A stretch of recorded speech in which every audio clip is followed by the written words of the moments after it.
DVS family में आप सभी का स्वागत है। आज के इस सेशन में हम सभी लोग सीटेट दिसंबर 2023 को टारगेट करते हुए अपनी क्लासेस को आगे बढ़ाएँगे। जैसे कि आप सभी को पता है कि यह क्लास नंबर 5 है और इसमें हम सभी लोग मैथ के 15 कंटेंट के क्वेश्चन को सॉल्व करते हैं। अगर आप दिसंबर तक बने रहते हैं तो निश्चित रूप से 15 में 15 क्वेश्चन सही होंगे क्योंकि मैथ का जो भी क्वेश्चन पूछा जाता है वह काफ़ी ईज़ी होता है। सिर्फ आपको जोड़, घटाव, गुणा, भाग आना चाहिए, बटा, प्रकार, जोड़, घटाव, गुणा, भाग आना चाहिए। अगर आपको इतना आता है और इसके साथ एक यूनिटरी मेथड आता है, यानी कि एक-एक नियम का जो क्वेश्चन बनाते हैं हम लोग, द 12 केले का दाम ₹12 है, तो 1 केले का दाम कितना होगा? इस टाइप का अगर आपको क्वेश्चन सॉल्व करने आता है, तो निश्चित रूप से आपको 15 में 15 नंबर आएँगे। कि इसी को क्लास को आगे बढ़ाते हुए हम लोग आगे चलेंगे, फर्स्ट क्वेश्चन के साथ अपने सेशन को शुरुआत करेंगे, लेकिन इस वीडियो को अपने सारे दोस्तों के साथ शेयर कर दीजिएगा। जैसे कि आप फर्स्ट क्वेश्चन ही दे सकते हैं, क्या दिया हुआ है? बटा, पर का जोड़ दिया हुआ है। तो ये आपके सीटेट में पूछा हुआ क्वेश्चन है और इस टाइप के क्वेश्चन आपके एग्जाम में आते ही आते हैं। तो कैसे हम लोग बटा, पर के जोड़ बनाएँगे? पहले इसके बारे में जानकारी प्राप्त कर लेते हैं। तो बटा, पर का जोड़ आपको करना है 2/3 क्या करना है? 2/3 प्लस 4/8 2/3 प्लस 4/5 इसमें सबसे पहले बटा पर के जोड़ करने के लिए हम लोग क्या करते हैं? एलसीएम निकालते हैं। तो किसका एलसीएम निकालना होगा? 3 और 5 का एलसीएम निकालना होगा। तो देखिए, यह किसी भी संख्या से कट रहा है क्या? नहीं कट रहा है, तो इसको आपस में हम लोग क्या कर देंगे? गुना कर देंगे। तो गुना कर देंगे तो कितना आएगा? गुना करेंगे तो 15 आ जाएगा। एलसीएम कितना आएगा? 15 3 और 5 का एलसीएम कितना हो जाएगा? 15 आ जाएगा। इससे पहले वाले सेशन में अभी हमने आपको बताया है कि एलसीएम हम लोग निकालते कैसे हैं। इसके बारे में जानकारी आपको काफ़ी विस्तार से बताई गई थी और एलसीएम निकालने का 2 मेथड बताया गया था। और उसमें एक मेथड था आपको इस टाइप से आपको गुणनखंड विधि द्वारा निकालना और दूसरा मेथड था आपको कि बड़े वाले नंबर को पहचानना है और इसका आपको क्या करना है? मल्टीप्लाई करते जाना है। जहाँ पे यह कट जाएगा आपस में वह क्या हो जाएगा? इसका आपका क्या हो जाएगा? एलसीएम हो जाएगा। इस टाइप से निकालना था। चलिए, हम लोग प 15 एलसीएम निकाल चुके हैं और आप लोग भी एलसीएम निकाल ही चुके होंगे। आगे आपको कैसे करना है, हो सकता है कि यह क्वेश्चन आपको काफ़ी ईज़ी लगता होगा, लेकिन आप यहीं से आगे नहीं जाएँगे। यहीं से आप वीडियो को स्किप मत कीजिएगा क्योंकि यह वीडियो काफ़ी इंपॉर्टेंट है और आपके एग्ज़ाम में इसी टाइप के क्वेश्चन पूछे जाते हैं, जिसकी वजह से मैंने भी आपको इसी टाइप के क्वेश्चन का अभ्यास करा रहा हूँ। यहाँ पे एलसीएम हमारा 15 आ चुका है, तो इसके बाद हम लोग क्या करेंगे? बटा-पर का जोड़ करना है, तो 3 को यानी 3 से भाग करेंगे, किसमें? 15 से। 15 में हम कितना से भाग करेंगे? 3 से भाग करेंगे, तो 15 5 तिया 15 यानी कि कट जाएगा, 5 आया, तो 5 को अब हमें 2 के साथ गुना करना है, प्लस अब 5 को फिर से 15 से भाग करेंगे, 15 को 5 से भाग करेंगे तो 3 आएगा और 3 गुना 4 करेंगे क्योंकि जितना से आता है भागफल जो आता है उसी से हम गुना करते हैं, ठीक है? यहाँ से करेंगे तो 5 दूना 10 प्लस 4 तिरी 12 बटा 15 तो कितना आ जाएगा? 12 और 10 जोड़ेंगे तो 22 हो जाएगा और नीचे में 15 आ जाएगा। किसी भी संख्या से नहीं कट रहा है। इसको अगर आप पूर्णांक में चेंज करेंगे तो यहाँ से हो जाएगा, पूर्णांक में भाग करेंगे तो 1 बटा 1 पूर्णांक 7/15 आ जाएगा, ठीक है? इस प्रकार से आप 15 22/15 भी आंसर देखिए, क्या 6/8 कभी भी संभव है? नहीं, तो ऑप्शन नंबर 1 गलत है। क्या 6 1 पूर्णांक 6/15 नहीं, हमारा कितना आ रहा है? 7 आ रहा है क्योंकि 15 और 7 जोड़ेंगे तो 22 होगा, ना कि 6 जोड़ेंगे तो 22 होगा, ठीक है? इस टाइप से ऑप्शन नंबर बी भी गलत है। ऑप्शन नंबर डी डी देखिए, क्या 8/15 आ रहा है? नहीं, 22/15 आ रहा है, इसलिए अपना तीनों ऑप्शन गलत है, यानी कि 1, 2 और 4 गलत है, तो आपका सही आंसर कौन-सा है? ऑप्शन नंबर 3 सही है। इस प्रकार से हम लोग इसका क्वेश्चन नंबर 46 का ऑप्शन नंबर 3 सही है। आगे बढ़ेंगे नेक्स्ट क्वेश्चन की ओर, लेकिन अगर आपको वीडियो पसंद आई होगी तो वीडियो को लाइक कर दीजिएगा और अपने सारे दोस्तों के साथ शेयर कर दीजिएगा। आगे बढ़ते हैं नेक्स्ट क्वेश्चन की ओर। काफ़ी इंपॉर्टेंट क्वेश्चन है और पिछली बार जब यह क्वेश्चन पूछा गया था तो काफ़ी स्टूडेंट ने इसका गलत आंसर बताया क्योंकि कहा जा रहा था कि क्वेश्चन ही गलत है और ऐसा क्वेश्चन हो ही नहीं सकता। जैसे कि आप भी पढ़ेंगे तो थोड़ा देर के लिए आपका माइंड घूमेगा। जैसे कि इसमें कहा जा रहा है कि निम्नलिखित में से कौन-सा 11,000 कितना है? 11,000 कितना? 11,000 1100 और 11 11,000 1111 संख्या का प्रतिनिधित्व करता है। 11,000 1111 तो यहाँ पे तो बहुत सारे स्टूडेंट कर रहे थे 11,000 को, तो सर हम लोग 11,000 लिख सकते हैं। 1100 कैसे लिखेंगे? तो 1100 ऐसे होगा और 11 का मतलब 11 ही होता है। कहा जा रहा है इस सभी का प्रतिनिधित्व कहता है। तो बहुत सारे स्टूडेंट कहते थे कि 11,000 1100 हमें लिखना है, तो वह हम कभी लिख ही नहीं सकते क्योंकि बहुत सारे स्टूडेंट सोचते हैं कि 1100 होने के बाद 1100 भी इसको पढ़ा जाता है, जो कि इससे पहले हमें क्या लिखना था? 11,000 लिखना था, तो ऐसा लिखना संभव नहीं है। यानी कि बहुत सारे स्टूडेंट इस टाइप से क्या कर दिए थे? ऑप्शन नंबर 1 लगा के चले आए हुए थे, जो कि बिल्कुल गलत था। इसमें क्या करना था? देखिए, इसमें कहा जा रहा है कि प्रतिनिधित्व करती है, तो 11,000 का मतलब क्या है? 11,000 का मतलब हम लोग पहले निकाल लेते हैं। क्या? यहाँ पे मान लीजिए 11,000 लिखा हुआ है। आपके जैसे क्वेश्चन में कहा जा रहा था 11,000 को हम क्या लिखेंगे? 11 पर 3 गो ज़ीरो। 11 पर कितना ज़ीरो? तो 3 गो ज़ीरो। जैसे कि आपको पता है कि 1000 जहाँ भी होगा वहाँ पे 3 ज़ीरो होता ही है। 100 पे कितना ज़ीरो? 100 पे कितना ज़ीरो? तो 2 ज़ीरो। तो यानी कि 1100 2 ज़ीरो हो गया, ठीक है? 1100 इधर से हम लोग लिख लेते हैं ताकि एक बार में ही अपना काम चल जाए। 1100 ठीक है? 1100 हो गया। और इसके बाद कहा जा रहा है 11, 11 का प्रतिनिधित्व करता है, तो 11 इस टाइप से जब हम करेंगे तो क्या होगा? यहाँ पे करेंगे तो इसका प्रतिनिधित्व का मतलब है कि ये सभी को जोड़ करके या किसी भी तरीके से हमारा जो आंसर होना चाहिए, वह आंसर आ जाना चाहिए। तो देखिए, इसको जब हम जोड़ेंगे तो क्या आएगा? 0, 0, 0 और 1, 1 हो जाएगा। डबल 0 यानी कि 0 और 1, 1 हो जाएगा। इसके बाद 0 को 1 के साथ जोड़ेंगे तो 1 होगा। 1, 1, 2 होगा और 1 होगा। तो क्या इसका आंसर क्या कभी भी ऑप्शन नंबर ए संभव था? तो बिल्कुल भी नहीं संभव था। अगर हम 11,000, 1100 और 11 को आपस में जोड़ेंगे तब 12,111 आएगा, जो कि आपका ऑप्शन नंबर 2 बिल्कुल सही था। लेकिन बहुत सारे स्टूडेंट ने यहाँ पे ऑप्शन नंबर 1 लगाकर आया था, जो कि बिल्कुल गलत था। आगे बढ़ेंगे नेक्स्ट क्वेश्चन की ओर। आपको समझ लेना है कि प्रतिनिधित्व का जब भी बात होगा, तो हमें क्या करना है? आपस में जोड़ देना है। क्या करना है? आपस में जोड़ करके उसका योगफल निकाल देंगे और जिसके साथ मैच करेगा वही हमारा आंसर हो जाएगा। आगे बढ़ेंगे नेक्स्ट क्वेश्चन की ओर और काफ़ी इंपॉर्टेंट क्वेश्चन है और देखते रहिएगा ध्यान से। इसमें कहा जा रहा है और बहुत सारे स्टूडेंट यहाँ पे कह रहे थे कि इस टाइप का क्वेश्चन हम पढ़े ही नहीं और प्राइमरी लेवल में कभी बच्चों को नहीं पढ़ाया जाता। तो पढ़ाया जाता है। यहाँ पे आपका 39,000 दिया गया है। बच्चे को आप 39 बताएँगे, 25 बताएँगे, 1000 में नहीं जाएँगे। इस टाइप से कहा जा रहा है। लेकिन आप लोग तो बच्चे हैं नहीं, यहाँ पे आपको 1000 के साथ खेलना है। क्या कहा जा रहा है क्वेश्चन में? पहले यह समझ लेते हैं। बिंदु ए और बी नीचे दिखाई गई नंबर रेखा पर संख्याओं का प्रतिनिधित्व करती है। ए और बी पे जो भी संख्या दिखाई गई है, जैसे कि 25,000, 39,000, 61,000 दिखाई गई है। आगे चलते हैं। बिंदु ए और बी के बीच की दूरी आपको ज्ञात करनी है। बिंदु आपका ए यहीं है और बी यहाँ है, ठीक है? इसके बीच की दूरी क्या करनी है? ज्ञात करनी है। इसके बीच की दूरी क्या है? यह आपको ज्ञात करनी है। क्या है? तो देखिए, यहाँ पे 25,000 दिया हुआ है स्टार्टिंग पॉइंट पे, ठीक है? और ए और बी के बीच में एक लाइन आपको दिया हुआ है, एक पॉइंट पे आपको दिया हुआ है कितना? एक पॉइंट पे आपको दिया हुआ है 39,000। 25,000 स्टार्टिंग पॉइंट और ए और बी के बीच में कितना दिया हुआ है? 39,000। तो यह ना ए का पूरा डाटा दिया हुआ है, ना बी का दिया हुआ है। तो हम इसके अंदर में क्या करेंगे? लेकिन इसके अंदर में आप ध्यान से देखेंगे तो इसके अंदर में पॉइंटिंग किया हुआ है। यानी कि 1, 2, 3, 4, 5, 6, 7 इस टाइप से आप करेंगे तो कितना आ रहा है? 25,000 से लेकर 25,000 से लेकर 39,000 के बीच में कितने आ रहे हैं? तो 7 पॉइंट आ रहे हैं। कितने पॉइंट आ रहे हैं? तो 7 पॉइंट आ रहे हैं। इसलिए हम 7 पॉइंट को लिखेंगे। कितना? 7 पॉइंट आ रहे हैं। इस टाइप से लिख देंगे और 39,000 में से 25,000 घटाएँगे तो 14,000 आएगा और 7 पॉइंट का मतलब 14,000 है, तो 1 पॉइंट का मतलब क्या हुआ? 1 पॉइंट का मतलब 2,000 हुआ। 1 पॉइंट का मतलब 2,000 हुआ, ठीक है? इसी टाइप से जब आप 39,000 से लेकर 61,000 के बीच का डाटा निकालेंगे, तो यहाँ पे भी यह क्या आ जाएगा? जो पॉइंट आएगा वह 1 पॉइंट का वैल्यू आपका 2,000 होगा। 1 पॉइंट का वैल्यू 2,000 होगा। कितना होगा? 1 पॉइंट का वैल्यू 2,000 होगा। कितना होगा? 1 पॉइंट का वैल्यू 2,000 होगा, तो आप थोड़ा-सा ये काउंट करके हमें बताएँ कि यह कितना है? कितना पॉइंट है? इसके बीच में कितना पॉइंट है? कितना पॉइंट है? ये आपको बताना है। तो आप कहेंगे कि सर इसके बीच में कितना पॉइंट है? 11 पॉइंट है। जैसे कि आप लोग काउंट भी करेंगे 61,000 माइनस 39,000 बराबर इसके बीच में जब आप काउंट करेंगे 1, 2, 3, 4, 5, 6, 7, 8, 9, 10, 11 कितना आया? 11 आया यानी कि 11 आया। इसको जब हम घटाएँगे तो 22,000 आएगा। कितना आएगा?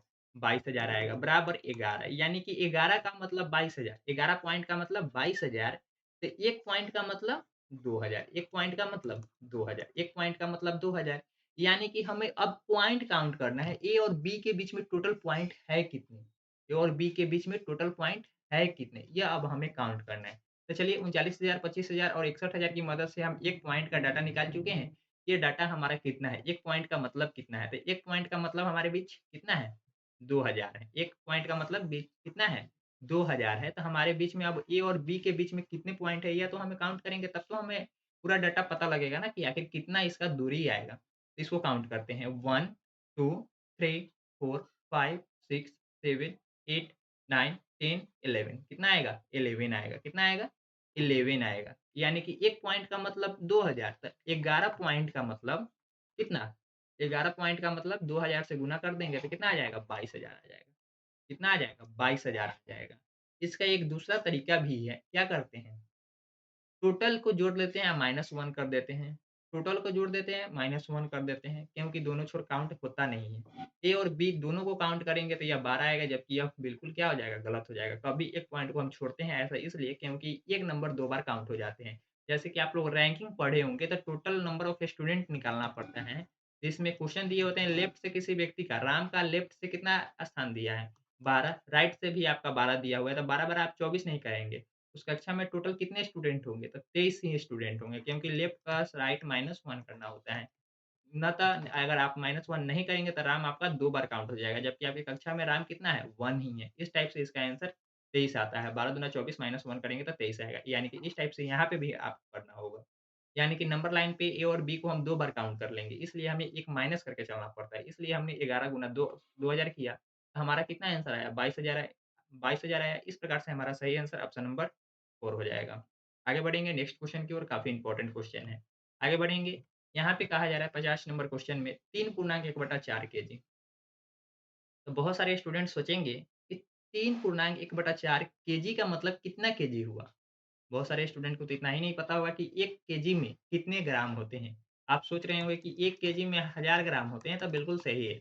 जो स्टूडेंट 10,000 पा 100 ग्राम सोच रहे हैं, वो बिल्कुल गलत है। इस प्रकार से हमारा कितना हुआ? 1 केजी में 1000 ग्राम, 1 केजी में 1000 ग्राम दिया हुआ है। तो यहाँ पे हमारा डाटा पूर्णांक में दिया हुआ है, पूर्णांक में केजी दिया हुआ है। तो पूर्णांक के केजी को हमें क्या करना होगा? या तो ग्राम में चेंज कर लेंगे या इसको बाटा में चेंज कर लेंगे। अब बाटा ग्राम में चेंज करने की आवश्यकता नहीं है क्योंकि जो हमें पैकेट बनाना है वह कितना है? केजी में ही बनाना है। कितना?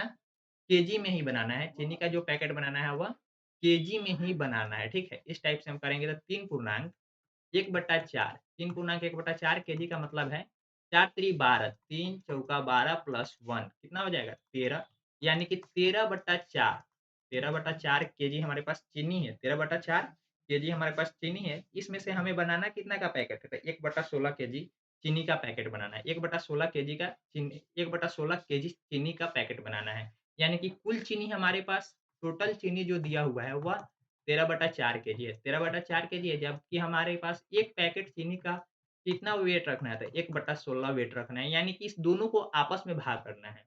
तो हमें नंबर ऑफ पैकेट चाहिए। नंबर ऑफ पैकेट चाहने के लिए क्या करेंगे हम? Total weight by 1 packet weight करेंगे, यानी कि 13/4 बटा 1/16 करेंगे। जब इसको आगे सोल्व करेंगे तो यहाँ से 13/4 गुना 16/1 आ जाएगा। 4 से यहाँ से 4 कट जाएगा और 13 चौका कितना होता है? तो 13 चौका 52 होता है। ये सभी आप सभी स्टूडेंट को पता ही है। अगर इतना भी पता नहीं है तो आप सबसे पहले टेबल सीखना शुरू शुरू करेंगे। बहुत सारे ऐसे भी स्टूडेंट होते हैं जो तो सीटेट का पेपर देते हैं, लेकिन बहुत सारे स्टूडेंट ऐसे भी होते हैं, जो पढ़ाई करने के हज़ार साल बाद, 2-4 साल बाद, 10 साल बाद एग्ज़ाम सीटेट का देते हैं ताकि कहीं न कहीं टीचर में बहाल हो जाए।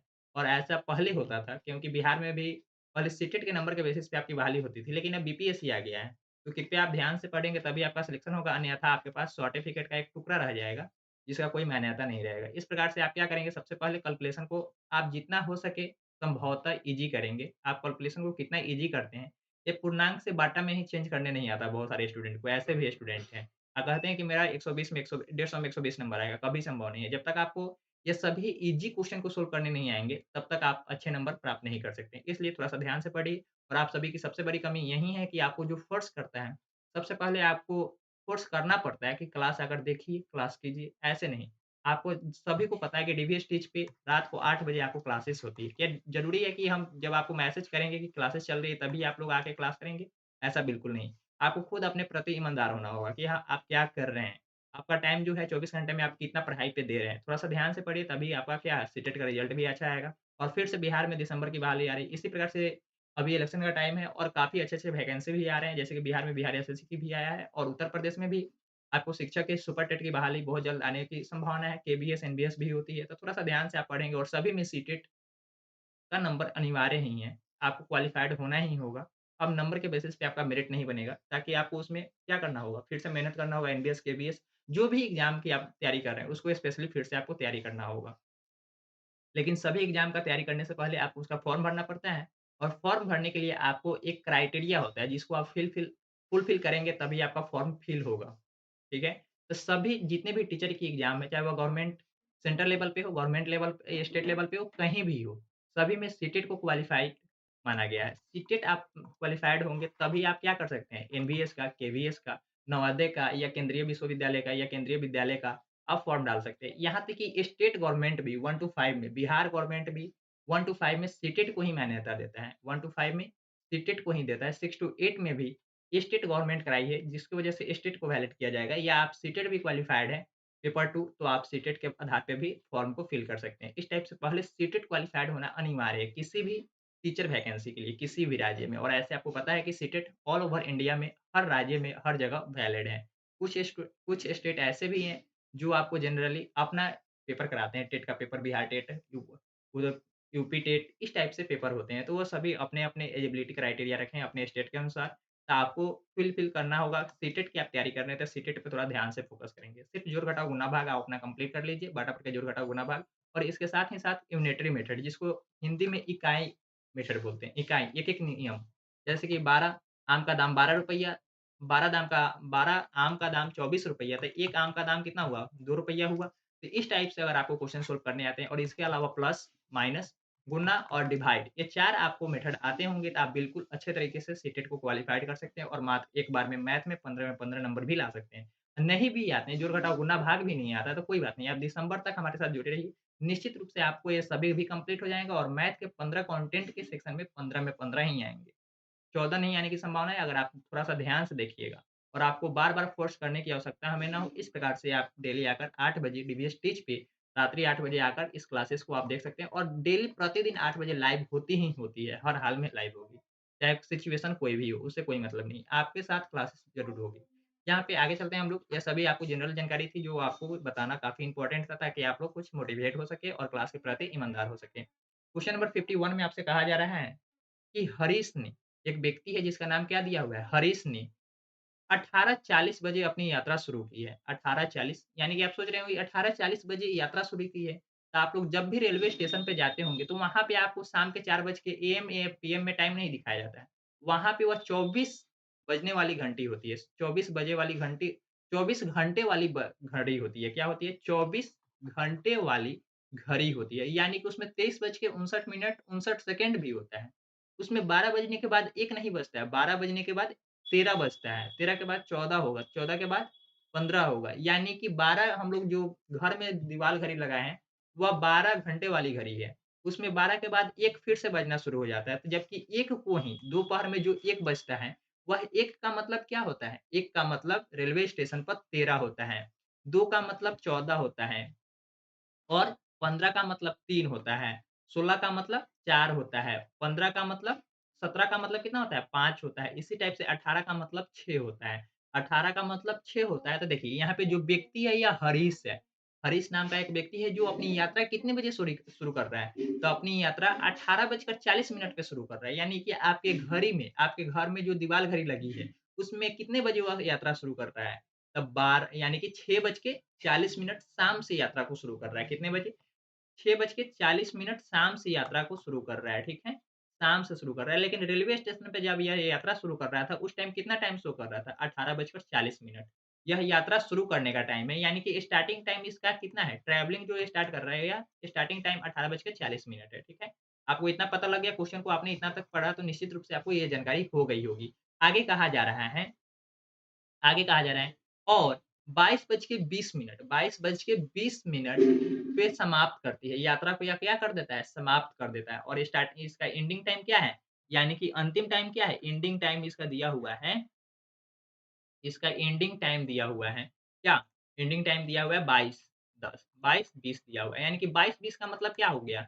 10 बज के 20 मिनट, 10 बज के 20 मिनट, और स्टार्ट कितने बजे किया है? 6 बज के 40 मिनट पे। इस टाइप से आपसे पूछा जा रहा है कि ये इसके बीच की पूरा यात्रा करने में कितना टाइम लिया गया इसके द्वारा? तो हमें क्या करना है? अब तो आपको जानकारी प्राप्त हो गया कि इसको टाइम में क्या कहते हैं। सबसे पहले 18 को क्या कहेंगे? तो 6 कहेंगे, और 22 को क्या कहेंगे? तो 10 कहेंगे, 22 को क्या कहेंगे? 10 कहेंगे, ठीक है? तब हमें इसका बीच का क्या टाइम लगा, यह आपको प्राप्त करना होगा। इसके बारे में आपको जानकारी प्राप्त करना होगा। तो चलिए, हमें आवर को घटाना है या आवर कैलकुलेट करना है। तो इससे पहले भी हम आपको काफ़ी अच्छे तरीके से बताए थे कि इसके बीच को हम लोग घटाते कैसे हैं, कैलकुलेट कैसे करते हैं। तो पहला तो स्टार्टिंग टाइम आपको दिया हुआ है। स्टार्टिंग टाइम कितना दिया हुआ है? 18:40 दिया हुआ है, और एंडिंग टाइम भी आपको दिया हुआ है, जो कि 22:20 दिया हुआ है। इसके बीच का आपको डिस्टेंस इसके बीच का टोटल टाइम निकालना है, तो क्या करेंगे? इसको हम लोग घटाएँगे ही ना। क्योंकि मान लीजिए अगर सभी का योग 50 है, 2 संख्याओं का योग 50 है, 2 संख्याओं का योग 50 है, एक संख्या अगर 22 है, तो दूसरी संख्या क्या होगी? तो दूसरी संख्या आप x मान लेंगे, इसको घटाएँगे तब ना, यानी कि बा 50 में से 22 घटाएँगे तब ना इसका आंसर 28 आएगा। घटाने पे ही ना पता लगेगा कि पूरा टाइम क्या लगा था, ठीक है? तो हम यहाँ पे भी घटाएँगे, यहाँ पे भी क्या करेंगे? यहाँ पे भी घटाएँगे, यानी कि क्या करेंगे? घटाएँगे। तो आपको तो इतना पता ही है कि बड़ी संख्या में से छोटी संख्या को घटाते हैं, बड़ी संख्या में से छोटी संख्या को घटाते हैं, तो बड़ी संख्या यहाँ पे 22 है या 18 है? तो आप कहेंगे सर ये भी क्वेश्चन पूछने वाली है, 22 ही बड़ी है। तो चलिए हम लोग 22 बजकर 20 मिनट और 18:40 को घटा लेते हैं। तो आप कहेंगे सर कैसे घटेगा? 0 में से 0 तो हम लोग घटा लेंगे, काफ़ी ईज़ी है। लेकिन यहाँ पे मिनट है और इधर हमारा आवर है। इधर यहाँ पे आवर हैंड है, जबकि यहाँ पे हमारा मिनट हैंड है। क्या है? यहाँ पे हमारा मिनट हैंड है। तो हम लोग क्या करेंगे? यहाँ पे हासिल लेना है, तो हम लोग 1 हासिल लेंगे यहाँ पे। 1 का मतलब क्या है? हम घंटा ले रहे हैं हासिल। क्या ले रहे हैं? 1 घंटा हासिल ले रहे हैं। तो 1 घंटा में कितने मिनट? 1 घंटा में पहले भी हमने बताया था कि 1 घंटा में 60 मिनट होते हैं। 1 घंटा में 60 मिनट होते हैं। तो 20 मिनट तो यह पहले से ही है। 20 मिनट तो यह पहले से ही है। तो यानी कि हम यहाँ पे लिख सकते हैं 22 जो है 22 घंटे 22 बजकर 20 मिनट, 22 बजकर जो 20 मिनट हो रहा है, इसके बदले में हम लिख सकते हैं 21 बजकर 80 मिनट, 21 बजकर 80 मिनट ऐसा क्यों? इसको जब आप तोड़ेंगे ना, तो इससे पहले 11,1100 जो था, 11,1100 को हम लोग क्या लिख रहे थे? 12,111 12,111 लिख रहे थे ना, तो इसी टाइप से यहाँ पे भी यह प्रतिनिधित्व करेगा कि 21 बजकर 80 मिनट का मतलब है कि कितना? 22 बजकर 20 मिनट। तो इस टाइप से हमने क्या किया? घटाने के उद्देश्य से हमने हासिल लिया, 1 घंटा हासिल लिया, तो 60 मिनट हासिल हुआ और 20 मिनट हमारे पास पहले से ही उपलब्ध है। तो 60 और 20 जोड़ देंगे तो कितना हो जाएगा? 80 मिनट हो जाएगा। तो 80 मिनट में से 40 मिनट जाएगा तो कितना होगा? 20 मिनट। और यहाँ पे देखिए, अब घंटा में से घंटा घटाना है, क्या? घंटे वाली घड़ी सुई में से घंटे की घड़ी वाली सुई घटाना है, यानी कि घंटे से घंटा घटाना है, ऑवर हैंड से ऑवर हैंड को घटाना है। यानी कि 21 में से 18 जाएगा तो कितना हो जाएगा? 3 हो जाएगा। 21 में से 18 जाएगा तो कितना हो जाएगा? 3 हो जाएगा। इस प्रकार से इसका सही आंसर 3 घंटा 40 मिनट हो जाएगा। 3 घंटा 40 मिनट हो जाएगा और ऑप्शन नंबर ए। आप नोट कर लेंगे क्वेश्चन नंबर 51 की तरह आपके एग्ज़ाम में सीटेट दिसंबर में भी निश्चित रूप से ये क्वेश्चन हर हाल में पूछे जाएँगे। और इस टाइप का क्वेश्चन पूछा ही पूछा जाता है। इस टाइप से आवर हैंड को घटाएँगे कैसे, हासिल कैसे लेते हैं, ये जानकारी आपको काफ़ी विस्तार से बताई गई है और उम्मीद करता हूँ कि आपको समझ में भी आ गई होगी। आगे बढ़ेंगे क्वेश्चन नंबर नेक्स्ट की ओर। क्वेश्चन नंबर 52 में आपसे कहा जा रहा है कि 2000 एमएल 200 एमएल सॉरी 200 एमएल क्या कहा जा रहा है 200 एमएल और 300 एमएल माप वाले बर्तनों का उपयोग करके, यह माप वाला 2 गो हमारे पास क्या है? मापन यंत्र है। यानी कि एक तरीके से कह सकते हैं ये डिब्बा है। एक तरीके से मान लीजिए यह डिब्बा है, यह आपका 200 ग्राम का है। कितने ग्राम का है? 200 एमएल सॉरी 200 एमएल का है। यानी कि हम क्या कर रहे हैं? कोई क्या बोलते हैं उसको द्रव पदार्थ को लिक्विड को हम क्या कर रहे हैं? माप रहे हैं। लिक्विड द्रव पदार्थ को हम माप रहे हैं। जबकि कोई ठोस पदार्थ को जोखते हैं तो उसे केजी कहते हैं, केजी में तौलते हैं। जबकि जब मापते हैं तो उसको एमएल में मापते हैं क्योंकि हम क्या करते हैं द्रव को ही यानी कि लिक्विड को ही हम लोग माप सकते हैं। जैसे कि पेट्रोल, डीज़ल, केरोसिन तेल, इसके अलावा सरसों तेल ये सभी एमएल में मापे जाते हैं, ना कि केजी में, ठीक है? और आगे चलते हैं, 2 मापन यंत्र है, तो पहला मापन यंत्र 200 एमएल का है और दूसरा मापन यंत्र आपके पास कितना है? 300 एमएल का था। तो कहेंगे सर 200 और 300 में तो थोड़ा-सा बड़ा होगा ही होगा। तो यहाँ पे हमने भी बड़ा आपको बना दिया है ताकि आपको समझ में आ जाए। तो यहाँ पे कितना है यह 300 एमएल का है। कितना एमएल का है? 300 एमएल का है। मापन वाले यंत्र हैं, बर्तन है जिसका क्या करना है? जिसका उपयोग करके 2000 एमएल हमें तैयार करना है। एमएल आयतन की एक बाल्टी रखी गई है। क्या रखी गई है? एक बाल्टी रखी गई है। 2000 एमएल का यह बाल्टीन है। कितना एमएल का है? यह 2000 एमएल का बाल्टीन है और इसमें आपको कहा जा रहा है कि किसका कितना बार प्रयोग करके इसको फुलफिल किया जा सकता है। तो इसमें कहा जा रहा है बाल्टी भरनी है और बाल्टीन भरनी है इस दोनों की मदद से। इस दोनों की मदद से क्या करना है? बाल्टी को भरना है। 200 एमएल वाले बर्तन से और 300 एमएल वाले बर्तन से भी भरना है। दोनों से भरना है। 200 एमएल और 300 एमएल के बर्तनों द्वारा क्रमशः का मतलब होता है कि एक बार 200 एमएल से भर रहे हैं तो दूसरी बार 300 एमएल से, 2 बार 200 एमएल से तो 2 बार 300 एमएल से, इस टाइप से। किसी का ज़्यादा, किसी का कम नहीं होना चाहिए, ठीक है? इस टाइप से कहा जा रहा है क्रमशः का मतलब। बाल्टी भरने के लिए बर्तनों के निम्नलिखित संयोजन में से कौन-सा सही नहीं है? कौन-सा सही नहीं है? कौन-सा सही नहीं है? यानी कि इसका प्रयोग हम करें क्रमशः का मतलब होता है 200 एमएल पहले दिया हुआ है तो यहाँ पे आंसर में मान लीजिए ऑप्शन नंबर 1 में दिया हुआ है सर। कहाँ है ऑप्शन नंबर 1 में आपको दिया हुआ है। ऑप्शन नंबर 1 में दिया हुआ है 1 और 6 तो क्रमशः का मतलब होता है 200 एमएल के लिए 1 है, जबकि 300 ml के लिए कितना दिया हुआ है? 6 दिया हुआ है। तो इसको जोड़ेंगे तो कितना हो जाएगा? 200 गुना 1 करेंगे प्लस 300 गुना 6 करेंगे। तो ये तो 2000 आ गया ना? 200 प्लस कितना? 1800 बराबर 2000 आ गया।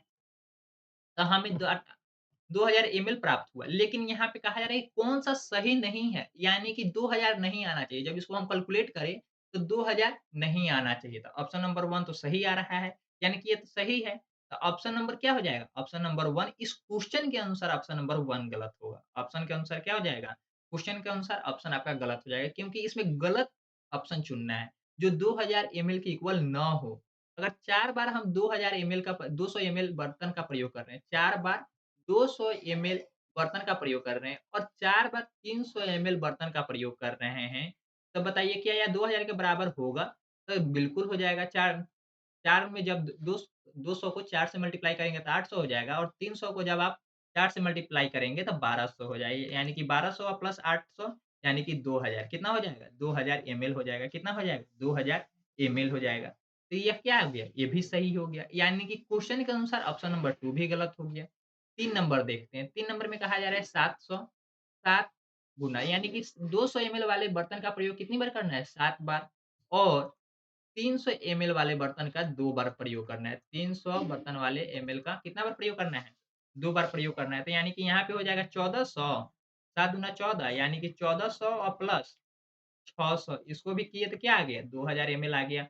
यानी कि ऑप्शन नंबर 1 टू 3 क्या है? क्वेश्चन के अनुसार गलत है। ये सभी का योग कितना आ जा रहा है? 2000 एमएल के इक्वल आ जा रहा है। जबकि इस क्वेश्चन में कहा जा रहा है कि कौन-सा सही नहीं है?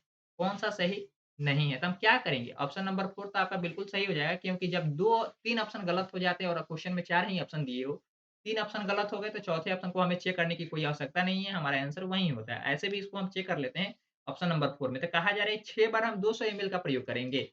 6 बार 200 एमएल का प्रयोग करेंगे और 3 बार 300 एमएल का प्रयोग करेंगे। 3 बार 300 एमएल का प्रयोग करेंगे। तो इसका क्या हो गया? तो 6 दूना 12 1200 प्लस 3 तिहाई 9 900 900 हो गया यानी कि 1200 और 900 जोड़ेंगे तो 2100 हो जाएगा। 1200 और 900 जोड़ेंगे तो 2100 एमएल हो जाएगा। लेकिन हमें चाहिए कितना? हमें चाहिए कितना? मात्र 2000 एमएल चाहिए। जबकि हमारा प्राप्त कितना हो रहा है? 2100 एमएल प्राप्त हो रहा है। यानी कि यह ऑप्शन नंबर 4 क्वेश्चन के अनुसार बिल्कुल सही होगा। क्वेश्चन के अनुसार बिल्कुल सही होगा और 2000 एमएल के अनुसार ऑप्शन नंबर 4 गलत होगा। इसलिए हमारा बिल्कुल सही आंसर क्वेश्चन नंबर 52 के लिए ऑप्शन नंबर 4 बिल्कुल सही है। आगे बढ़ेंगे, उम्मीद करता हूँ आपको समझ में आ गया होगा। संयोजन का मतलब होता है सभी को मिलाकर मिक्स करके इतना आना चाहिए, परिणाम आना चाहिए। लेकिन इसमें कहा जा रहा है कि परिणाम सही नहीं होना चाहिए। यानी कि जो हम संयोजन करेंगे वहाँ हमारा संयोजन गलत होना चाहिए। तो यानी कि 4 ऑप्शन में 3 संयोजन सही दिए गए हैं और 1 संयोजन गलत दिया हुआ है, जो कि हमें गलत संयोजन करना था, पहचानना था, तो वह हमारा सही आंसर ऑप्शन नंबर 4 हो जाएगा क्वेश्चन नंबर 52 के लिए। आगे बढ़ेंगे नेक्स्ट क्वेश्चन की ओर। आप लोग अगर ईवीएस के लिए भी कहेंगे तो ईवीएस का भी बहुत जल्द क्लासेस भी स्टार्ट हो जाएगा। आप लोगों के डिमांड के ऊपर है। आप लोग कितना इस क्लास को सपोर्ट करते हैं उसके ऊपर डिपेंड करता है। ठीक है? निम्नलिखित में से क्वेश्चन नंबर आगे कहा जा रहा है, क्वेश्चन नंबर 53 में कहा जा रहा है, निम्नलिखित में से 7.1 गुना 3.85 बटा 9.09 का सबसे अच्छा अनुमान कौन-सा है? सबसे अच्छा अनुमान कौन-सा है? तो इसके लिए आपको डिसिमल का ज्ञान होना चाहिए, नंबर लाइन का ज्ञान होना चाहिए।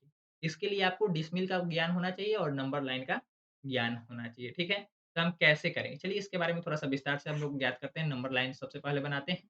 नंबर लाइन कभी भी अंत नहीं होता है, यह अनंत से शुरू होती है और अनंत पे खत्म होती है। यह अनंत से शुरू होती है और अनंत पे खत्म होती है। अगर आपके एग्ज़ाम में पूछा जाए यह क्या है? नंबर लाइन कभी भी खत्म होता है, कभी भी शुरू या अंत होता है? तो कभी भी शुरू नहीं होता है और कभी भी अंत भी नहीं होता है। यह माइनस इन्फिनिटिव से लेकर प्लस इन्फिनिटिव तक चलती है। यानी कि माइनस अनंत से लेकर माइनस प्लस अनंत तक चलती है। यानी कि माइनस अनंत से शुरू होगा और माइनस प्लस तक क्या होगा? खत्म होगा। प्लस अनंत तक खत्म हो जाएगा, ठीक है? इस टाइप से हम लोग बीच में ही क्या मानते हैं? बीच में इस नंबर लाइन के बीचों-बीच हम लोग 0 मानते हैं और इधर भी माइनस इन्फिनिटिव लिखते हैं और इधर भी प्लस इन्फिनिटिव लिखते हैं। यह अनंत से शुरू हुई और अनंत पे खत्म होगी। माइनस इन्फिनिटिव से लेकर प्लस इन्फिनिटिव तक नंबर लाइन चलती है, ठीक है? इसमें आप लोग देखते होंगे तो 0 के राइट साइड में 0 के किस साइड में? 0 के राइट साइड में आपको लिखता है प्लस में। यानी कि यहाँ पे अगर 1 लिखना हो तो 1 लिखिएगा, यहाँ पे 2 लिखना हो तो 2 लिखिएगा, यहाँ पे 3 लिखना है तो 3 लिखिएगा। यही जबकि लेफ्ट साइड में अगर आपको लिखना हो तो क्या लिखते हैं? -1 इसके बाद -2 इसके बाद -3 -1, -2, -3 ऐसे लिखते हैं, ठीक है? इतना तो आपको जानकारी होगा ही होगा और थोड़ा-सा आप जब स्केल को और गौर से देखते होंगे, तो यहाँ पे छोटे-छोटे पॉइंट बनाए होते हैं, कितना? छोटा-छोटा पॉइंट बनाया होता है और 0 और 1 के बीच में एक बड़ा लाइन भी होता है, जो कि 5 को डिनोट करता है।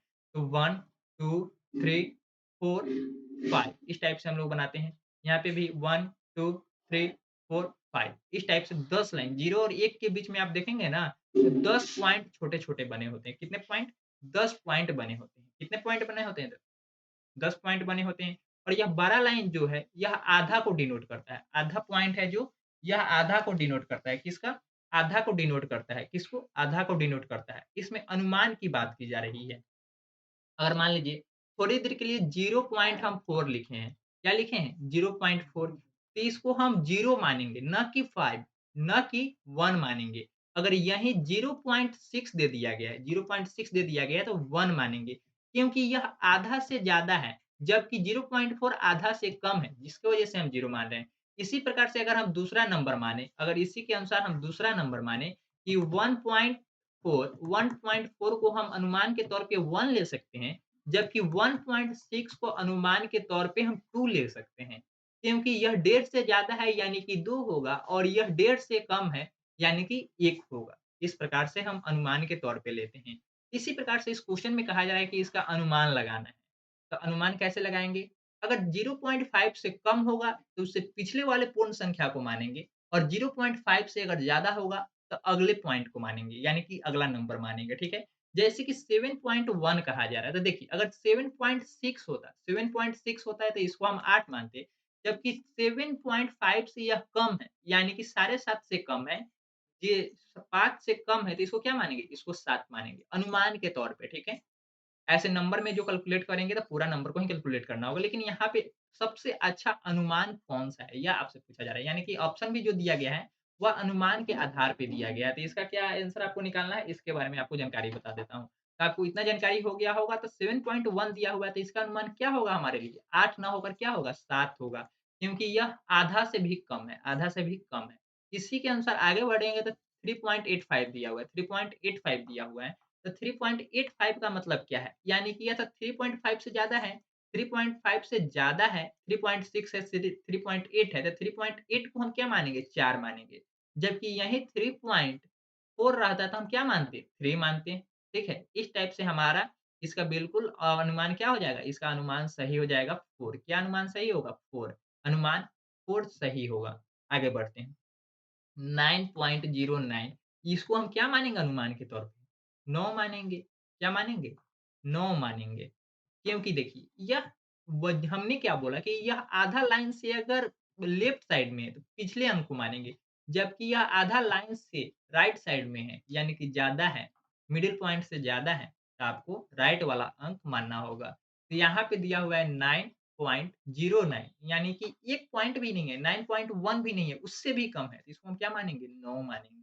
तो इसका अनुमान अगर लगाया जाए तो इस अनुमान के लिए हम लिख सकते हैं बराबर 7 गुना 4 बट्टा 9 7 बट्टा 4 7 गुना 4 बट्टा 9 तो इस प्रकार से हमारा सही आंसर कौन से ऑप्शन में मिल रहा है? देखिए किस ऑप्शन में लिखा हुआ है 7 गुना 4 बट्टा 9 किस ऑप्शन में लिखा हुआ है? तो ऑप्शन नंबर आप कहेंगे कि ऑप्शन नंबर 2 में बिल्कुल सही लिखा हुआ है सर। तो हमने आपको नंबर लाइन के बारे में बताया और अनुमान हम लोग लगाते कैसे हैं कि इसको क्या मानते हैं, कब 3 मानते हैं, कब 4 मानते हैं, कब 7 मानते हैं, कब 8 मानते हैं। कौन-सा लाइन किसके पीछे होगा तब हम 7 मानेंगे और कब किससे ज़्यादा होगा तो इसको 8 मानेंगे। इसके बारे में आपको संपूर्ण जानकारी बताई गई है। तो उम्मीद करता हूँ आपको अच्छी तो लग ही रही होगी तो इस क्लास को और दोस्तों के साथ शेयर कर दीजिए। आपको पता होगा कि आपके फ्रेंड सर्कल में कौन-कौन दोस्त तैयारी कर रहे हैं तो सभी के पास ये क्लासेस पहुँचा दीजिए, ठीक है? आगे बढ़ते हैं। यहाँ पे क्वेश्चन नंबर 54 में आपसे काफ़ी इंपोर्टेंट क्वेश्चन पूछा गया है और बहुत सारे स्टूडेंट इस क्वेश्चन को भी गलत करेंगे, समझ ही नहीं पा रहे हैं कि आखिर इसमें कहा क्या जा रहा है। तो एक ग्रिड तैयार किया गया है, ये देखिए, यह एक जो भी डाटा तैयार किया गया है, एक चित्र तैयार किया गया है, जिसमें एक छोटा वर्ग है। तो वर्ग का कंडीशन क्या है? सबसे पहले दोस्त यही बता दीजिए सबसे पहले मित्रों दोस्त यही बता दीजिए कि वर्ग का कंडीशन क्या है? वर्ग हम किसे कहेंगे? क्या सभी 4 भुजा वाले आकृति को क्या हम वर्ग कह सकते हैं? तो बिल्कुल नहीं। आप कहेंगे सर पहला तो इसका सभी कोण 90 डिग्री होना चाहिए। सभी कोण 90 डिग्री होना चाहिए और इसका दूसरा कंडीशन होता है कि सभी भुजा भी आपस में क्या होंगे? बराबर होंगे। सभी भुजा बराबर होती हैं, यानी कि वर्ग में कितने भुजे होते हैं? तो 4 भुजे होते हैं, यानी कि चारों भुजा आपस में बराबर होगा। अगर वर्ग का एक भुजा 1 सेंटीमीटर, तब बाकी तीनों भुजा भी कितने सेंटीमीटर का होगा? 1 सेंटीमीटर का होगा, तभी हम उसे वर्ग कहेंगे, तभी उसे वर्ग कहेंगे, ठीक है? इस टाइप से वर्ग का कंडीशन यही 2 मेन होता है, उसका सभी भुजा आपस में बराबर हो और उसका प्रत्येक कोण 90 डिग्री हो। उसका प्रत्येक कोण कितना हो? 90 डिग्री हो, ठीक है? इसमें कहा जा रहा है एक छोटे वर्ग का, यानी कि इस छोटे वर्ग का आपको क्या दिया हुआ है? इस छोटे वर्ग का आपको दिया हुआ है, एक छोटा वर्ग है, जिसका वर्ग 4 वर्ग इकाई दिया हुआ है। छोटा वर्ग का वर्ग इकाई यानी कि क्षेत्रफल दिया हुआ है। अगर यहाँ पे सिर्फ़ इकाई दिया होता तो हम क्या मानते? ये 4 इकाई इसका भुजा है, ना कि यहाँ पे वर्ग दिया हुआ है। क्या दिया गया है? वर्ग इकाई दिया है, जिसकी वजह से हम वर्ग का क्षेत्रफल मान रहे हैं। तो आप सभी को क्या मालूम है? वर्ग का क्षेत्रफल क्या होता है? वर्ग इकाई। वर्ग इकाई दिया हुआ है, छोटे वर्ग का वर्ग इकाई दिया हुआ है। इस प्रकार से इसका हम क्या निकालेंगे? तो क्षेत्रफल अगर हम 4 मान लेंगे, तो वर्ग का क्षेत्रफल क्या होता है? भुजा स्क्वायर। यहाँ से भुजा स्क्वायर होता है, तो भुजा बराबर क्या हो जाएगा? 2 हो जाएगा। भुजा बराबर क्या हो जाएगा? 2 हो जाएगा। यानी कि एक साइड 2 सेंटीमीटर, एक साइड 2 सेंटीमीटर और यहाँ पे देखिए यह दूसरा 2, यहाँ पे भी 2, यहाँ पे भी 2 और यहाँ पे भी 2 और यहाँ पे भी 2 क्योंकि एक छोटे वर्ग का भुजा क्या है? 2 सेंटीमीटर, 2 वर्ग है, 2 वर्ग है, क्या है? 2 वर्ग है। इस प्रकार से इसका परिमाप पूछा जा रहा है, यह बड़े तो ग्रिड पर बनाए गए आयतन, यह जो हाइलाइट किया गया है, यह पूरा वर्ग का आपको क्या करना आयतन का क्या करना है? आयतन का हमें क्या निकालना है? परिमाप निकालना है। तो आयतन का परिमाप क्या होता है? आयत का परिमाप क्या होता है? आयत का परिमाप आपका होता है परिमाप आपका होता है 2 इंटू लंबाई प्लस चौड़ाई, 2 इंटू लंबाई प्लस चौड़ाई, 2 इंटू लंबाई प्लस चौड़ाई होता है। यहाँ पे देखिए सबसे पहले लंबाई हमें निकालना है। लंबाई क्या होगा? 2, 2, 2, 2 सभी को जोड़िए 4 को 2 है तो 4 दूना 8 कर दीजिए। तो 8 लंबाई हो गया। क्या हो गया? 8 लंबाई हो गया। चौड़ाई कितना दिया हुआ है? 4 लंबाई कितना दिया हुआ है? चौड़ाई कितना दिया हुआ है? लंबाई तो 8 है, जबकि चौड़ाई कितना है? 4 है। चौड़ाई 4 है। तो यहाँ पे करेंगे तो 2 अंदर में जोड़ेंगे 8 और 4 कितना हो जाएगा? 12 हो जाएगा। 12 में 2 से गुना करेंगे तो कितना हो जाएगा? 24। तो 24 इकाई ऑप्शन नंबर 3 इसका बिल्कुल सही आंसर हो जाएगा। क्या हो जाएगा? ऑप्शन नंबर 3 बिल्कुल सही आंसर हो जाएगा। कैसे हमने निकाला? तो वर्ग दिया हुआ था, वर्ग इकाई से सबसे पहले क्या किया? भुजा की लंबाई निकाली। एक भुजा की लंबाई 2 सेंटीमीटर दिया हुआ था, 2 सेंटीमीटर। तो ये आयत जो बनाया गया है उसमें 4 भुजा का 4 वर्ग का प्रयोग किया गया है। 4 वर्ग का प्रयोग किया गया है। तो यहाँ पे एक वर्ग भुजा की लंबाई कितनी है? 2 सेंटीमीटर तो 4 वर्ग भुजा की लंबाई कितनी होगी? 8 सेंटीमीटर, ठीक है? इसी टाइप से यहाँ पे हमने लंबाई चौड़ाई भी ज्ञात किया और आयत का परिमाप होता है फ़ॉर्मूला 2 इंटू लंबाई प्लस चौड़ाई। यहाँ पे 2 फ़ॉर्मूला काफ़ी इंपॉर्टेंट आपके लिए थे। एक वर्ग का क्षेत्रफल क्या होता है? वर्ग का क्षेत्रफल तो आप सभी को पता है क्या? वर्ग का क्षेत्रफल क्या होता है? भुजा स्क्वायर, वर्ग एरिया हम लिख देते हैं। वर्ग एरिया क्या है? भुजा स्क्वायर और आयत का परिमाप क्या था? आयत का परिमाप आपका था 2 इंटू लंबाई प्लस चौड़ाई। यानी कि आपसे ये भी पूछा जा सकता है कि वर्ग का परिमाप क्या होता है? तो 4 गुने भुजा होता है। ये सभी फ़ॉर्मूला को आप याद करके रखेंगे, तभी आपका क्वेश्चन सही बनेगा, अन्यथा आपका क्वेश्चन सही नहीं बनेगा। आगे बढ़ेंगे नेक्स्ट क्वेश्चन की ओर। नेक्स्ट क्वेश्चन भी काफ़ी इंपॉर्टेंट है और ये क्वेश्चन आपसे थोड़ा-सा रिलेटेड कर सकता है कि यह कह सकते हैं रीज़निंग का नॉन वर्बल का टॉपिक है और इसमें आपसे पूछा जा रहा है कि यह आकृति को हम मोड़ के कौन-सा आकृति तैयार कर सकते हैं? इस आकृति को हमें मोड़ना है, किस तरीके से मोड़ना है? तो देखिए अगर इस पॉइंट को ही हम पकड़ के इस पॉइंट को ही अगर हम प पकड़ के इस पॉइंट को ही हम पकड़ के अगर ऊपर की तरफ खींचे, तो आपको लगता है ना ऑप्शन नंबर 2 की तरफ बनेगा ऑप्शन नंबर 2 की तरफ बनेगा। तो इस तरीके से थोड़ा-सा अनुमान करना है। ऐसे भी यह क्या दिया गया है? टेट्रागोनल है। क्या है? टेट्रागोनल है। ट्राइगोनल है सॉरी, टेट्रागोनल का यानी कि 4 होता है, जबकि यह कितना है? 6 गुना हेक्सागोनल है। इसको क्या बोल देंगे? हेक्सागोनल। डायमंड का भी आकृति क्या होता है? हेक्सागोनल भी होता है। यानी कि आपसे कभी क्या होगा डायमंड हीरा का आकृति अगर आपसे कोई पूछ ले, तो क्या कहेंगे? हेक्सागोनल यानी कि 6 भुजा होते हैं उसमें। इसमें भी आपको 6 भुजा दिख रहे हैं। जब इसको आप ऊपर की तरफ खींचेंगे, तो ऑप्शन नंबर 2 की तरफ इसका फिगर बन जाएगा। तो ऑप्शन नंबर 2 की तरफ फिगर बन जाएगा। या आपको अनुमान लगाना है कि क्या बनेगा और क्या नहीं बनेगा। कब क्या बन सकता है, कब क्या नहीं बन सकता है। तो आप जो हाइलाइटेड फिगर में हमने पॉइंट किया है, इस पॉइंट को अगर आप ऊपर की तरफ खींचेंगे, तो ये तीनों फलक एक-दूसरे के ऊपर जाके क्या हो जाएँगे? सिमट जाएँगे। इस प्रकार से क्वेश्चन नंबर 56 का क्वेश्चन ऑप्शन नंबर 2 बिल्कुल सही है। आगे बढ़ेंगे क्वेश्चन नंबर 55 की तरफ। इसमें बोला जा रहा है कि एक बच्चे ने 5 विषयों में से प्रत्येक में 75 अंक प्राप्त किए हैं। एक स्टूडेंट है, जो अपने कक्षा में या स्कूल में जहाँ उसका एग्ज़ाम हुआ था, 5 विषय थे। कितने विषय थे? 5 सब्जेक्ट थे। 5 सब्जेक्ट का प्रत्येक सब्जेक्ट में कितना नंबर लाया? यानी कि एक सब्जेक्ट का इन ये इसने नंबर प्राप्त किया है 75 नंबर। प्रति सब्जेक्ट प्राप्त किया है, ठीक है? प्राप्त बच्चे द्वारा प्राप्त अंकों का माध्यिका यानी कि आपसे क्या पूछा जा रहा है? माध्यिका पूछा जा रहा है। तो माध्यिका को हम लोग इंग्लिश में क्या बोलते हैं? तो मीडियन बोलते हैं। क्या बोलते हैं? मीडियम बोलते हैं। क्या बोलते हैं? मीडियम बोलते हैं। तो मीडियम का फ़ॉर्मूला आता है। सबसे पहले यहाँ पे 5 सब्जेक्ट है। तो क्या सभी का 75-75 अंक प्राप्त किया है। तो हम लोग यहाँ पे एक डाटा तैयार कर लेते हैं। पहला सब्जेक्ट में 75, दूसरा सब्जेक्ट में भी 75, तीसरा सब्जेक्ट में भी 75, चौथा सब्जेक्ट में भी 75, पाँचवाँ सब्जेक्ट में भी 75 प्राप्त किया है। ठीक है? और यहाँ पे माध्यिका का 2 तरीके से फ़ॉर्मूला चलता है। अगर यह डाटा अगर विषम है तो बीच वाला माध्यिका होता है। अगर डाटा विषम है तो बीच वाला माध्यिका होता है। यानी कि डाटा तो अभी के लिए विषम ही है। इसका सही आंसर क्या हो जाएगा? ऑप्शन नंबर 1 हो जाएगा। 75 इसका माध्यिका बिल्कुल सही है। अगर यह डाटा विषम ना होकर सम हो जाता, अगर यहाँ पे 5 सब्जेक्ट कहा जा रहा है, अगर 6 सब्जेक्ट बोल देता तो हम क्या करते? इसको हम बीच वाले 2 डाटा को जोड़ते हैं, बीच वाले डाटा को जोड़ते हैं। तो देखिए यहाँ पे 2 पेयर लगाए जिसमें 75-75 साइड हो गए, इधर भी 2 साइड हो गए। तो इसके बीच में अगर साइड करते तो यहाँ पे बीच वाला डाटा होता, इसके बीच वाला 75-75 के बीच वाला क्या होता? हमारा माध्यिका होता। लेकिन यहाँ पे हम क्या करेंगे? दोनों को जोड़ेंगे और 2 से डिवाइड करेंगे। तो यानी कि यहाँ पे हम करेंगे कब करते हैं इस टाइप का प्रयोग? हम जब करते हैं डाटा हमारा सम हो, यानी कि इवन हो।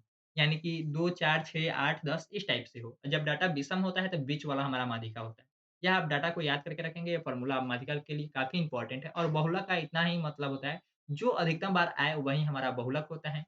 परिसर का सूत्र होता है उच्च सीमा माइनस निम्न सीमा और माध्य बराबर क्या होता है? माध्य एक भी निकालना होता है तो माध्य बराबर होता है सभी संख्याओं का योग। जैसे कि औसत निकालते हैं ना, उसी प्रकार से हम यहाँ पे भी औसत को ही माध्य बोलते हैं, औसत को ही माध्य बोलते हैं। इस टाइप से अगर इसको जोड़ेंगे तो 75 दूना 150 हो जाएगा, यानी कि 75-75 को जोड़ेंगे तो 150 होगा और 2 से भाग करेंगे तो 75 हो जाएगा। यानी कि ऑप्शन नंबर ए ही बिल्कुल सही था, लेकिन इसमें 5 सब्जेक्ट थे, ना कि 6 थे। तो यहाँ पे हम क्या करेंगे 6 सब्जेक्ट का नहीं निकालेंगे, जबकि 5 सब्जेक्ट का ही निकालेंगे। तो यहाँ पे 2-2 का पेयर लगाएँगे और बीच में हमारा एक डाटा क्या होगा बच जाएगा। तो यानी हमारा यहीं क्या है माध्यिका है। बहुलक क्या कहेंगे? तो बहुलक जो अधिकतम बार आए, वही हमारा बहुलक होगा। जबकि माध्य होता है, औसत को ही माध्य बोलते हैं, यानी कि सभी संख्याओं का योग बटा संख्याओं की संख्या। इस प्रकार से हम लोग इस टाइप के क्वेश्चन को सॉल्व करते हैं। आपके एग्ज़ाम में माध्य भी पूछा जा सकता है, माध्यिका भी पूछा जा सकता है और बहुलक भी पूछा जा सकता है। तो आप ध्यान रखेंगे कि सभी को हम कहते क्या हैं? Mid, mode, medium. आखिर कहते किसको है? माध्य, बहुलक और माध्यिका कहते किसको है? कैसे निकालते हैं? इसका फ़ॉर्मूला क्या है? इसका बेसिस क्या है? इसका कॉन्सेप्ट क्या है? या अगर आपको पता होगा, तभी इस टाइप के क्वेश्चन को आप सॉल्व कर सकते हैं, अन्यथा नहीं सॉल्व होगी। इसलिए आप थोड़ा-सा ध्यान से सॉल्व करने की कोशिश करेंगे। हम लोग चलते हैं नेक्स्ट क्वेश्चन की ओर। क्या चलते हैं? नेक्स्ट क्वेश्चन की ओर चलते हैं और काफ़ी इम्पोर्टेंट क्वेश्चन है। यहाँ पे आपसे कहा जा रहा है, यदि निम्नलिखित पाई चार्ट में निम्नलिखित पाई चार्ट या एक डाटा तैयार करके आपको दिया गया है, एक फिगर ने डिनोट किया गया है और इसमें कहा जा रहा है लाल भाग हमारा यही है, लाल भाग 40 है। लाल भाग कितना है? 40 है। यानी कि इसमें कहा जा रहा है 1/2 का मतलब 40 है। तो 1 का मतलब कितना हो जाएगा? 80 हो जाएगा। 1 का मतलब कितना होगा? 80 हो जाएगा। 1 का मतलब 80 हो जाएगा। हम आपको बोल रहे हैं कि 1/2 रुपया का मतलब, आधा का मतलब है 10, तो पूरा का मतलब क्या हो जाएगा? 20। इसी टाइप से यहाँ पे भी कहा जा रहा है कि 1/2 भाग का मतलब 40 है, 1/2 का यानी कि आधा का मतलब 40 है, तब पूरा का मतलब कितना हो जाएगा? 80। पूरा का मतलब क्या हो जाएगा? 80। पूरा का मतलब 80 हो जाएगा। तो आपसे सफ़ेद भाग का आंसर पूछा जा रहा है। क्या पूछा जा रहा है? सफ़ेद का आंसर पूछा जा रहा है। क्या पूछा जा रहा है? सफ़ेद का आंसर पूछा जा रहा है। तो सफ़ेद कितना है हमारा? 1/8 है, 1/8 है और 80 हमारा क्या है? टोटल है। 80 हमारा टोटल है, तो इसको हम क्या करेंगे? 1 भाग 1/8 का मतलब क्या हो जाएगा? यानी कि 80/8 करना है, 80/8 करना है। 1 का मतलब क्या है? 80 और 8 1/8 तो 1 की जगह पे हमें 80 रख देना होगा और 8 से इसको डिवाइड कर देना होगा, तो 10 आएगा। इस प्रकार से हमारा ऑप्शन नंबर 2 बिल्कुल सही है। इस टाइप से आपको थोड़ा-सा कंक्लूजन या माइंड में देखना होगा, ऑब्जर्व करना होगा कि आखिर 1 का मतलब क्या है, आधा का मतलब क्या है, 1/4 का मतलब क्या है। इस टाइप से हम 1 का वैल्यू निकालेंगे, उसके बाद जितना पूछेगा, उससे हम डिवाइड कर देंगे, हमारा पूरा आंसर निकल जाएगा। इस टाइप से हमारे पास 57 का क्वेश्चन नंबर ऑप्शन नंबर 2 बिल्कुल सही था और इस प्रकार से हमारे पास अभी 3 क्वेश्चन और बचे हुए हैं, जिसमें से 2 क्वेश्चन आपको होमवर्क में दिया जाएगा ताकि उसको आप थोड़ा-सा सोच सकें और ज्योमेट्री का क्वेश्चन है। किसका है? ज्योमेट्री का है और एक नॉन वर्बल का ही है, उसमें भी आपको फिगर को थोड़ा-सा सोचना है, ठीक है? वो 2 क्वेश्चन आपके लिए होमवर्क रहेंगे, एक क्वेश्चन मैं आपको सॉल्व करा देता हूँ। तो देखिए क्वेश्चन नंबर 59 में आपसे दिया जा रहा है निम्नलिखित में से किसकी लागत अधिक है? निम्नलिखित में से किसकी लागत अधिक है? इस टाइप के भी क्वेश्चन मैंने आपको पिछली कक्षाओं में करा चुका हूँ। तो थोड़ा-सा आप पिछली कक्षाओं को भी ऑब्ज़र्व करते रहेंगे और इसी संडे को लगातार 8 घंटे की लगातार मैराथन क्लासेस आने वाली है, यानी कि सभी वीडियो को कंपाइल करके एक वीडियो में फॉर्मेट में डाल दिया जाएगा चैनल पे, ठीक है? यानी कि 8 घंटे की लगातार चलेगी सेशन।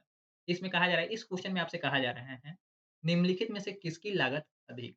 यानी कि 2 व्यक्ति सामान तो खरीद रहा है, एक है 250 प्रत्येक पैकेट वाले 200 पैकेट खरीदते हैं। एक व्यक्ति है जो क्या करता है ₹250 का 1 पैकेट देता है, तो यह कितने पैकेट खरीदता है? 200 पैकेट खरीदता है। यानी कि यह कुल ₹50,000 देता है। कितना रुपया देता है? ₹50,000 देता है। जबकि दूसरा व्यक्ति है, वह ₹250 वाला ही पैकेट खरीदता है, लेकिन कितना पैकेट खरीदता है? तो 20 पैकेट खरीदता है, यानी कि कितना देता है? ₹5,000 देता है। कितना रुपया देता है? ₹5,000 दिए देता है। तो क्वेश्चन में आपसे पूछा जा रहा है कि किसकी लागत अधिक है? तो आप बताइए 5,000 ज़्यादा है या 50,000 ज़्यादा है? 5,000 ज़्यादा है या 50,000 ज़्यादा है? तो जो थोड़ा-सा ऑब्ज़र्व नहीं करेंगे तो क्या कहेंगे? 5,000 ही ज़्यादा है या 50,000 ही ज़्यादा है, दोनों बराबर हैं। दोनों क्या कहेंगे? बराबर हैं। तो ऐसा तो कभी संभव नहीं है। बड़ा कौन होता है? 50,000 या 5,000? तो बहुत सारे स्टूडेंट कहेंगे कि क्या 50,000 ज़्यादा होता है और रियल मायने में भी 50,000 ही ज़्यादा होता है। यह जो बराबर है, यह बिल्कुल गलत है। गणना नहीं की जा सकती, गणना तो की जा रही है, तो यानी कि ऑप्शन नंबर 3 और 4 तो बिल्कुल गलत है। ऑप्शन नंबर 2 कैसे हो जाएगा? जबकि 5,000 छोटा होता है और 50,000 ज़्यादा होता है, इसलिए ऑप्शन नंबर 1 ही बिल्कुल सही होगा। पहले व्यक्ति ने ज़्यादा रुपया खर्च किया, उसका अधिक लागत होगा। इस प्रकार से हमारा 59 नंबर क्वेश्चन का ऑप्शन नंबर ए बिल्कुल सही है। आगे बढ़ेंगे क्वेश्चन नंबर 16 की ओर। क्वेश्चन नंबर 16 में आपसे इस टाइप के क्वेश्चन अभी 20 अगस्त 2023 को जो एग्ज़ाम हुआ था, सित अगस्त 2023 में जो एग्ज़ाम हुआ था, इसमें भी इस टाइप के क्वेश्चन पूछे गए थे। इस टाइप के भी क्वेश्चन पूछे गए थे और यहाँ पे विषम संख्याओं का पदों का योग पूछा था। क्या पूछा था? विषम संख्याओं के पदों का योग पूछा था। तो आपको करना क्या है? लेकिन यहाँ पे दिसंबर में अगस्त में जो हुआ था, 20 अगस्त को जो एग्ज़ाम हुआ था, उसमें विषम संख्याओं विषम पदों के योगफल पूछा था। यहाँ पे अब सम संख्याओं के पदों का योग पूछा गया है। तो इस टाइप के क्वेश्चन आपके एग्ज़ाम में पूछे ही जाते हैं, हर 1-2 साल के बाद रिपीट होता ही होता है और ऐसे आपको बता दें कि सीटेट के पेपर में अधिकतर क्वेश्चन रिपीट होते हैं, तो थोड़ा-सा ध्यान से आपको ऑब्ज़र्व करने की आवश्यकता है और जो क्वेश्चन यहाँ पे आपको कराए जा रहे हैं, निश्चित रूप से मानिए काफ़ी हेल्पफुल साबित होंगे आपके एग्ज़ाम में। सम संख्या की बात हो रही है, सम संख्याओं के पदों का या तो 2 का कैलकुलेट करेंगे, या तो 4 का, या तो 6 पद का, या तो 8 पद का या तो 10 पद का, लेकिन जब भी कैलकुलेट करेंगे, वह पद क्या होना चाहिए? इवन पद ही होना चाहिए, यानी कि 2, 4, 6, 8, 10 जो नंबर 2 से डिवाइड हो जाए, उसी प्रकार के पदों का हम क्या करेंगे? कैलकुलेट करेंगे। इसको जब हम कैलकुलेट करेंगे तो एक क्या कहा जा रहा है? सम को कैलकुलेट करना है, तो 1 और 2 मान लीजिए 2 पद को ही कैलकुलेट करना है।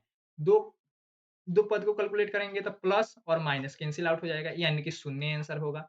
मान लीजिए यह 2 पद को हम कैलकुलेट किए तब ना, अब हम 4 पद को कैलकुलेट करते हैं, देखते हैं आंसर क्या आता है। इस प्लस से यह माइनस कैंसल और इस प्लस से यह माइनस कैंसल, यानी कि फिर से हमारा आंसर शून्य ही आ रहा है। अब चलिए 6 पद को कैलकुलेट करते हैं, 6 पद को कैलकुलेट करते हैं। यानी कि यहाँ तक का डाटा हम कैलकुलेट करते हैं, यह अनंत तक चलने वाली सीरीज़ है, यह अनंत तक चलने वाली सीरीज़ है। तो इस प्लस से इस माइनस कैंसल, इस प्लस से यह माइनस कैंसल, इस प्लस से यह माइनस कैंसल, यानी कि फिर से क्या आ गया? शून्य आ गया। यानी कि हम 2 पे भी चेक किए तो 0 आ रहा है, 4 पे भी चेक किए तो 0 आ रहा है और 6 पे भी चेक किए तो 0 आ रहा है। यानी कि जब भी इसे हमें कैलकुलेट करना हो, तो सम संख्याओं के पदों का योग क्या होगा? तो शून्य होगा, यानी कि क्वेश्चन नंबर 16 का ऑप्शन नंबर ए बिल्कुल सही होगा। इसका बिल्कुल सही आंसर ऑप्शन नंबर 1 ही होगा, यानी कि शून्य होगा। आगे बढ़ेंगे नेक्स्ट क्वेश्चन की और यह 2 क्वेश्चन आपके लिए होमवर्क है। थोड़ा-सा ध्यान से देख लीजिए क्वेश्चन नंबर 58 है, इसमें आपसे पूछा जा रहा है कि निम्नलिखित ठोस आकार का निरीक्षण कीजिए। यह जो फिगर दिया गया है, इसको ध्यान से आपको ऑब्जर्व करना है। निम्नलिखित में से कौन-सा दिए गए ठोस की ऊपरी सतह का दृश्य कौन-सा है? यही आपको इसमें पहचानना है। कौन-सा दृश्य है? तो ऑप्शन नंबर ए होगा, बी होगा, सी होगा, डी होगा। क्या होगा? यह आपको बताना है और कमेंट में देखते हैं कि कितने स्टूडेंट क्वेश्चन नंबर 58 का सही आंसर बता पाते हैं। आगे देखते हैं यह 47 नंबर क्वेश्चन है और ये भी आपसे कहा जा रहा है कि निम्नलिखित दिए गए आकारों के निम्नलिखित में से कौन-सा कथन ठीक नहीं है, कौन-सा कथन ठीक नहीं है। ये 4 फिगर आपको दिए गए हैं और ये 4 फिगर के आधार पे हैं। यानी कि ज्योमेट्री का देखते हैं कितने बच्चों के पास नॉलेज है। तो सभी कहा जा रहा है सभी समानांतर चतुर्भुज है। तो समानांतर चतुर्भुज का अगर आपको डेफिनिशन पता होगा तब तो आप बता पाएँगे ना कि समानांतर चतुर्भुज इसमें कौन है और कौन नहीं है। दूसरे नंबर में आपसे कहा जा रहा है निम्न में से कौन समानांतर चतुर्भुज नहीं है? पहले तो कहा जा रहा है सभी समानांतर चतुर्भुज है, निम्न में से एक समानांतर चतुर्भुज नहीं है।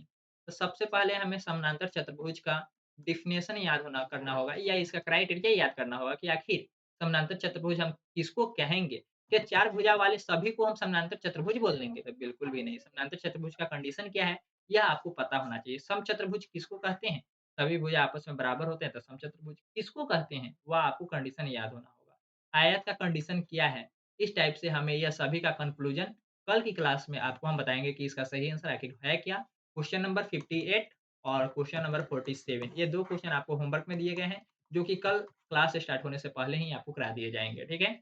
आज के लिए इतना ही, फिर मिलेंगे हम लोग कल नई वीडियो के साथ और नई क्लासेस के साथ। आपको उम्मीद करता हूँ कि ये सभी क्लासेस आपको समझ में आ गए होंगे और ये सभी का नोट्स आप बनाते चल रहे होंगे और आप डेली इसी तरीके से हमारे साथ जुड़े रहते हैं, यानी कि दिसंबर तक आने वाली कक्षाओं के साथ जुड़े रहते हैं और डेली आपको डीवीएस टीच पे रात को 8 बजे क्लासेस होती ही होती है। स्थिति जो भी हो, क्लासेस आपको मिलेंगे ही मिलेंगे। ठीक है? रात को 8 बजे डीवीएस टीच पे लाइव मिलेंगे और मैथ क्वेश्चन के लिए मैं आपको अभी तैयारी करा रहा हूँ। 15 में 15 नंबर की तैयारी हो रही है। 15/15 नंबर आपको आएँगे। कब? जब आप दिसंबर तक हमारे साथ रेगुलर जुड़े होते हैं तो।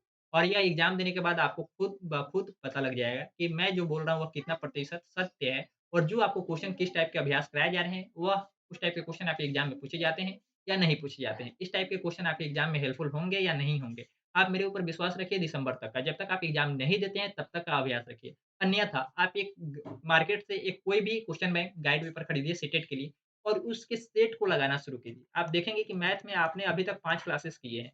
5 क्लासेस में जो भी डाटा आपको कराए गए हैं, 5 क्लासेस में इतना तो है, आप अभी भी 10 नंबर निश्चित रूप से ला सकते हैं।